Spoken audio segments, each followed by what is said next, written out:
Hello, I'm Robin. I'm a certified financial planner, certified private wealth advisor, wealth manager by trade, and your rich auntie.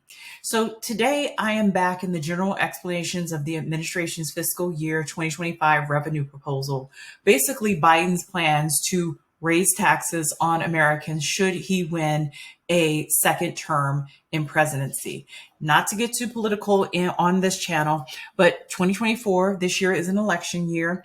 If Biden wins a second term and the Democrats sweep the House and the Senate, there is a pretty strong possibility that a lot of proposals in this plan will come to pass. So this proposal is available on the internet. It was released in March of this year. It's a little fanfare. It is 256 pages long. I did another video on the Roth, and I'll try to connect it to this video with what they're planning to do with retirement and the Roth IRA in this plan. But there are some pretty big changes that potentially are coming to the American tax system, and I believe it will heavily impact retirees and older Americans. And so today I wanted to talk about step up in basis, and we're going to look a little bit further into that and what this means for Americans and what this means potentially for retirees. So to bring everyone up to speed, step up in basis is a favorite provision among the wealthy and the ultra wealthy. It means with some exceptions, but for the most case, appreciable assets such as home and stock outside of retirement accounts, that's a whole different category, receive a step up in basis at death. So let's say a woman is 90 years old. She bought her house in Los Gatos, California, many years ago for $50,000. The home or the land built on is now worth $2.5 million. At her death, her children receive the home and the land, and the government says, okay, we're not going to tax you from 50,000 to 2.5 million. We're just going to set the basis at 2.5 million and ignore all that tax. You don't have to pay any of that tax. The new basis is 2.5 million. So, wow. I mean, you could see the implications of that. People receiving homes with like gargantuan step up in basis without having to pay any taxes. And the government, we'll talk about what the government intends to do about that. So I don't recommend that you go out and read this in its entirety. It has implications for accountants, financial advisors, estate planners, some specialty lawyers, but it's not really directly applicable to most Americans because a lot of the tax provisions that will change are very esoteric. But let's go and have a look at this step up in basis change.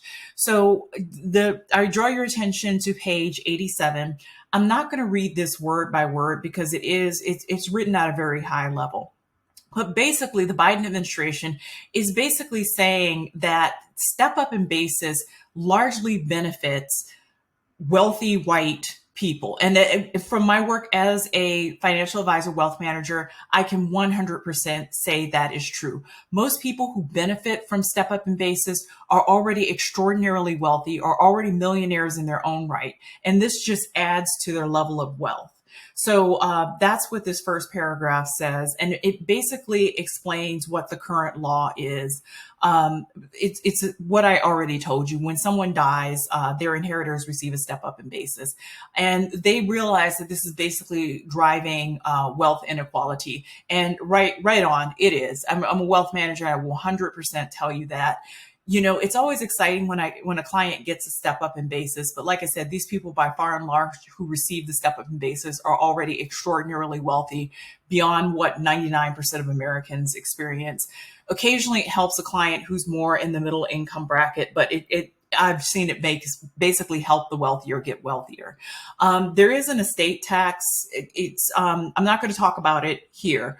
I'm going to talk about the people who do not pay an estate tax, just to clarify that, because estate tax is its own 30-minute video, and there's some changes to the estate tax in this 256 page. We're going to ignore that for now. Okay, so let's just take a closer look at the proposal to the change.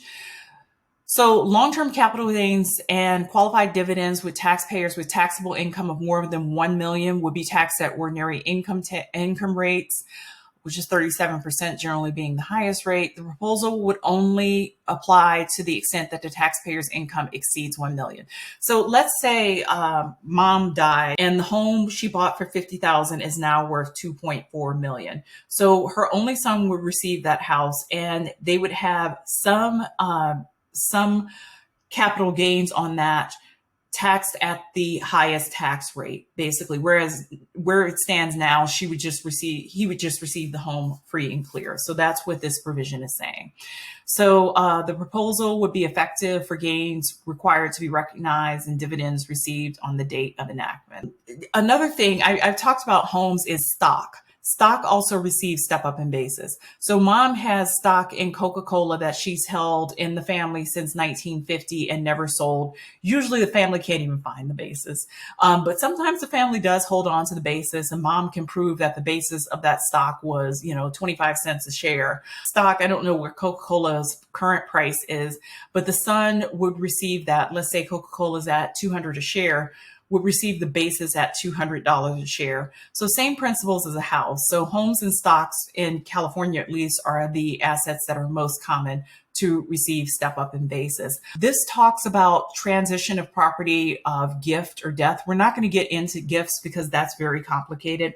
One thing I had to ask in reading this provision is what happens if you have a married couple, one spouse dies, usually the husband dies first, mom lives another 10 years. And this was answered in this provision, something that people really don't know and really don't often do. I have to get after my clients to do this. But once a parent or a relative dies and you are the beneficiary of a property, you should, within 6 months of death, of the death of mom, whoever left you that property, you should get that property appraised, because you're going to need an appraisal on that property to figure out some things. A lot of people don't do it. They try to do it years and years later, and it's hard to get an accurate appraisal on a home 3 years after the individual dies. It's a lot more expensive. They have to look through a lot of historical records, and it's often not as accurate. So I understand when someone dies, mom, dad, whoever dies, and there's a lot of chaos going on, but I do encourage my clients to get a date of death appraisal on properties. It just makes things infinitely easier. So this also talks about trusts and other types of entities. You can go and read this. I'm not going to read, but this is where it explains that transfers to a spouse, a U.S. spouse. Now, foreign spouses are a completely different category. So if you have a foreign spouse, you will have a completely different set of circumstances to deal with, and I won't go into that. But U.S. spouses and surety would receive the carryover of basis of the donor or the decedent. So this is very important. Capital gains will not be realized until the surviving spouse dies. I had a question from a client about that, and I just wanted to clarify that. So no taxes will be due if dad dies and then 10 years later mom dies. Taxes will be due when the surviving spouse dies. If it goes to a charity, no taxes will be due. A charity is defined by code 501c3 in the tax code. I won't get into it. You can look it up. The government likes leaving homes and highly appreciated assets to charity. So this is big, and this is very important. It goes in a little bit more detail, and I'll let you read it. It's important, but I'm not going to get into it at the moment. This is huge because there's been a lot of unintended side effects by giving people a step up in basis. And there's some side effects that I don't think the government thought of. It basically gridlocks a lot of assets in the market. For example, the Coca-Cola stock that was bought in 1950, that's passed to daughter, that passes it to her daughter, that passes it to her son. It's passed through 3 generations without the government seeing one iota in tax. That's a lot of tax revenue that the government is leaving on the table, and this provision seeks to solve that. Another problem that people don't think about is I've had clients who are in their late 70s, early 80s, and their portfolio is like 100% Google stock. They may have gotten Google at the very beginning. It has huge appreciation on the stock. they don't really want to sell it because they don't want to deal with the taxes. And they know that at their death, they'll get a step up in basis. So it's basically a sacred cow. I can't touch it.